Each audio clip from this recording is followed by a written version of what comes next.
Hello दोस्तों, नमस्कार। बहुत बहुत स्वागत है आप सभी लोगों का आपके अपने YouTube चैनल पर। आज हम लोग फिर से एक बार गणित के कुछ महत्वपूर्ण प्रश्नों का अभ्यास करेंगे, जैसा कि हम लोग लगातार करते आ रहे हैं। मैं आशा करता हूं कि आप सभी लोगों को सेशंस बहुत अच्छे लग रहे होंगे और आप लोग इन वीडियोज़ के माध्यम से बहुत कुछ सीख पा रहे होंगे। तो उसी क्रम में आज फिर से हम लोग यहाँ पर अभ्यास करेंगे बेहतरीन ट्रिक्स के माध्यम से, कॉन्सेप्ट के माध्यम से, और बेहतर सूत्र आप लोगों को मिलेंगे जो कि आने वाली सभी परीक्षाओं में आप लोगों के लिए उपयोगी सिद्ध होंगे। तो लगातार आप लोग बने रहिए मेरे साथ और मैं आप लोगों को विश्वास दिलाता हूँ कि आप काफ़ी हद तक आप लोगों को फ़ायदा होगा। तो चलिए शुरुआत करते हैं।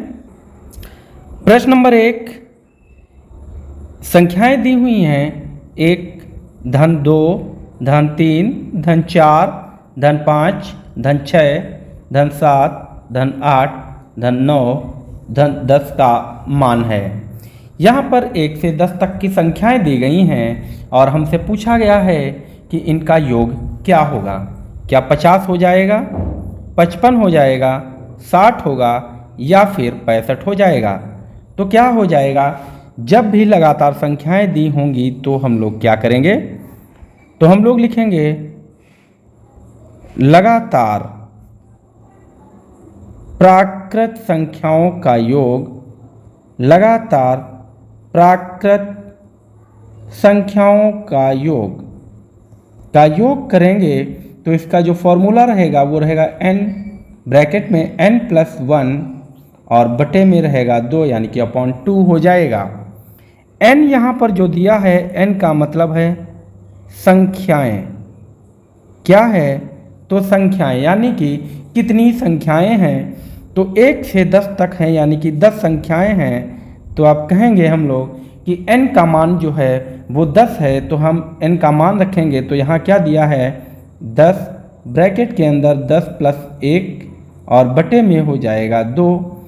उसके बाद क्या होगा कि 10 और 10 1 तो हो जाएगा 11 बटे में 2। इसको हम लोग लिख सकते हैं, ब्रैकेट खुलेगा तो क्या लिखेंगे, 10 × 11 बटे 2। देखो ऊपर 10 है नीचे 2 है तो कट जाएगा 10 2 से, ये हो जाएगा 5 और संख्या हो जाएगी 5 × 11 यानी कि 55 हो जाएगा। 1 से 10 तक की संख्याओं का जो योग होगा वो 55 हो जाएगा। विकल्प डी बिल्कुल सही हो जाएगा। ये हमारा फॉर्मूला दिया है तो इसे हम लोग याद रखेंगे, n ब्रैकेट में n+1/2। यदि आपको फॉर्मूला नहीं याद रहता है तो आप क्या करेंगे, कितनी संख्याएं दी हैं तो कहेंगे 10, गुणे में क्या करना है, 1 बढ़ाकर करना है यानी कि 11 बटे में 2। ठीक है, यहाँ से जब इसको हल करेंगे तब भी यहाँ से आंसर आएगा 55। क्लियर है। प्रश्न नंबर 2, किसी मेज को 400 रुपये के स्थान पर 350 रुपये में बेचने से हानि में 5% की वृद्धि हो जाती है, तो उस मेज का क्रय मूल्य क्या होगा। यहाँ पर कह रहे हैं कि कोई मेज है जिसको पहले 400 रुपये में बेचा जाता था और तब भी क्या हो रही थी, हानि हो रही थी। फिर कहा है कि 50 रुपये कम करके इसे बेचना है कितने में, 350 में, यानी कि फिर भी हानि हो रही है। तो कितनी हानि हो रही है कि जब 400 बेच रहे थे और 350 में बेचने लगे तो कितनी हानि हुई, तो कहेंगे 50 रुपये की हानि हो रही है। और कितने % की हानि हुई, तो कह रहे हैं कि 5%, यानी कि 5% बराबर 50 रुपये हैं। ठीक है, हमसे पूछा है कि क्रय मूल्य, तो जो क्रय मूल्य वस्तु का होता है, क्रय मूल्य जो होता है वो हमेशा होता है 100% होता है। तो 5% बराबर, अगर 50 दिया है तो 1% बराबर कितना होगा, तो हम कहेंगे 50/5 हो जाएगा। हमको कितना निकालना है, 100% निकालना है, तो गुणे में 100 कर देंगे। तो क्या हो जाएगा, 5 से 50 को भाग करेंगे तो हो जाएगा 10, यानी कि संख्या बन जाएगी 10 × 100 और जब इसको गुणा करेंगे तो हो जाएगा 1000। तो जो क्रय मूल्य निकला है यानी कि CP निकला है, कॉस्ट प्राइस निकला है 1000। तो जो विकल्प डी है बिल्कुल सही हो जाएगा। विकल्प डी, ऑप्शन नंबर डी इस करेक्ट आंसर हो जाएगा। 1000 रुपये मेज का क्रय मूल्य हो जाएगा। प्रश्न नंबर 3, दो संख्याओं का लासा तथा मासा क्रमशः 9 तथा 12 है। यदि उनमें एक संख्या 6 हो तो दूसरी संख्या क्या होगी? माना दूसरी संख्या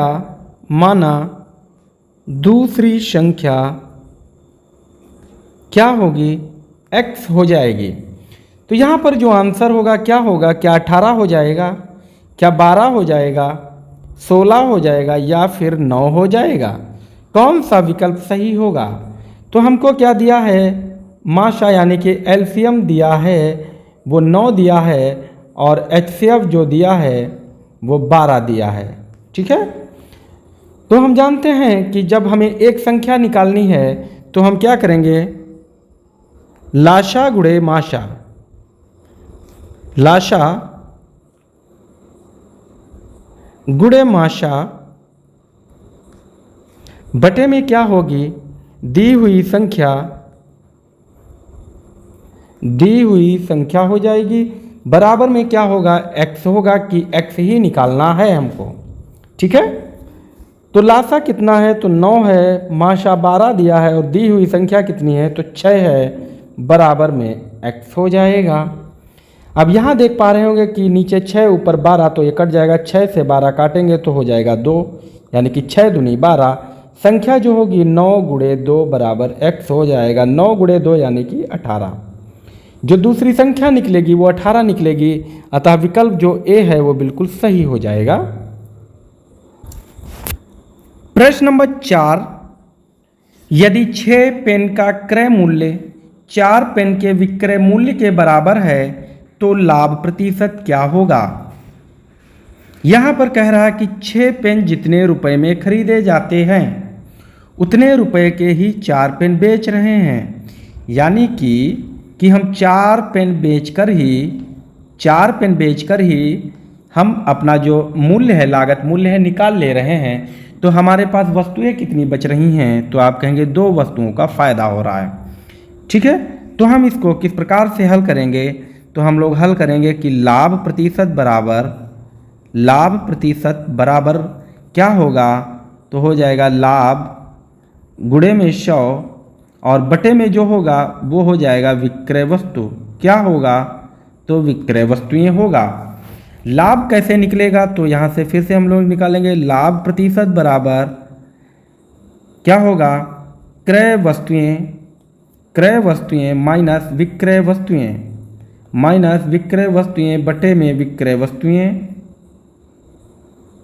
और गुणे में 100 हो जाएगा। तो क्रय वस्तुएं कितनी हैं? तो 6 हैं, विक्रय वस्तुएं 4 है, बटे में विक्रय वस्तुएं 4 और गुणे में हो जाएगा 100। तो इसको लिखेंगे कि 6 से जब 4 जाएगा तो बचेगा 2, बटे में 4 है, 4 और गुणे में 100। 2 से 4 को भाग करेंगे तो आएगा 2 और 2 से जब 100 को भाग करेंगे तो हो जाएगा 50। तो जो लाभ प्रतिशत होगा वो हो जाएगा 50%, यानी कि विकल्प हमारा बी जो है वो बिल्कुल सही हो जाएगा। क्लियर है? प्रश्न नंबर 5, एक राशि साधारण ब्याज पर 10 वर्षों में दोगुनी हो जाती है तो कितने वर्षों में यह राशि उसी ब्याज दर से तिगुनी हो जाएगी? तो हमको दिया है कि कोई राशि है, मान लेते हैं कि x राशि है जो 10 वर्षों में कितनी हो जा रही है? तो 2x हो जा रही है, यानी कि दुगनी हो जा रही है। तो हम ये कह सकते हैं कि 10 वर्षों में कितनी राशि बढ़ गई? तो x बढ़ गई है। अब अगर तिगुनी करना है तो इसमें कितना जोड़ेंगे? तो x जोड़ देंगे तो ये हो जाएगी तिगुनी। और x कितने वर्षों में बढ़ रही है? तो 10 वर्षों में, यानी कि यहाँ पर 10 वर्षों में दुगनी हो जाएगी।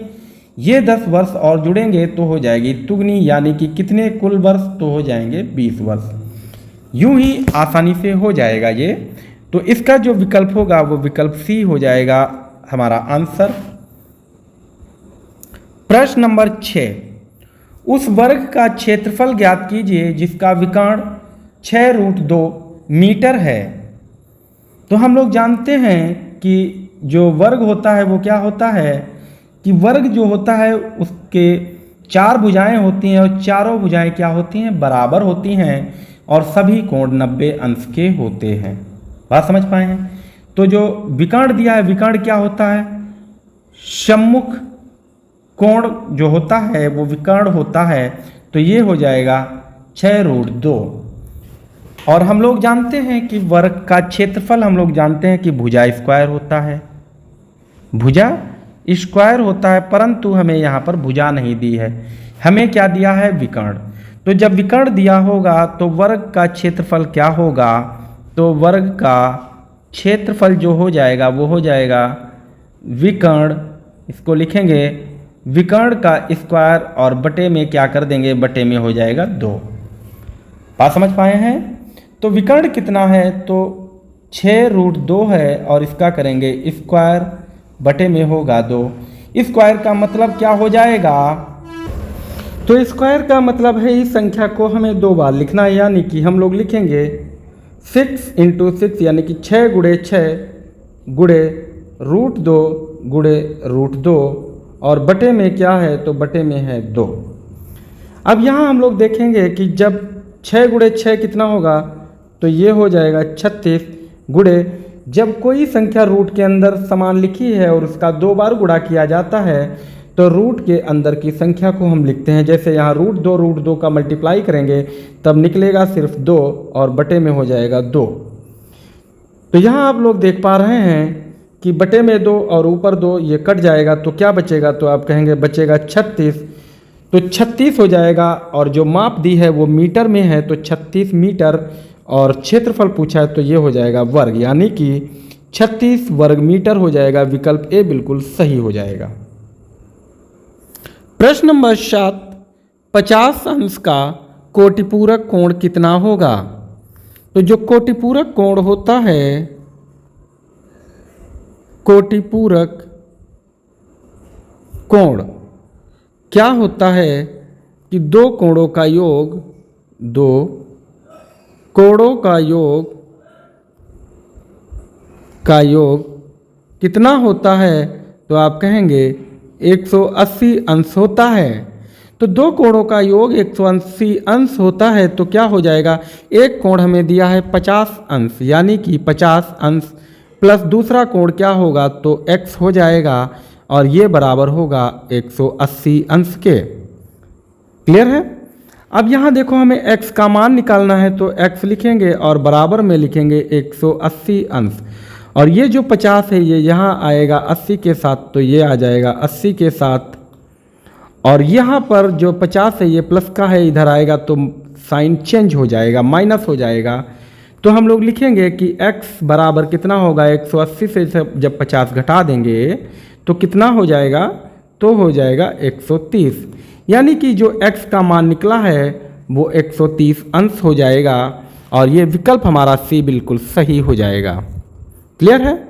तो आज हम लोगों ने 7 प्रश्नों का अभ्यास किया है और मैं उम्मीद करता हूँ कि इन प्रश्नों के माध्यम से आप लोगों ने बेहतर तरीके से गणित को सीखा होगा, प्रश्नों को समझा होगा और जो भी ट्रिक्स आप लोगों को मिली हैं वो भी आप लोगों ने बेहतर तरीके से समझी होंगी। ध्यान देने वाली बात यह है कि आप लोग फार्मूलाज को आप लिखते रहिए और उन्हें बहुत अच्छे से याद करते रहिए, और ये आपको आने वाले समय में काफ़ी फ़ायदा पहुंचाएंगे। तो आज के लिए इतना ही रखते हैं, मिलते हैं अगले वीडियो में, तब तक के लिए bye bye, take care, thanks for watching videos.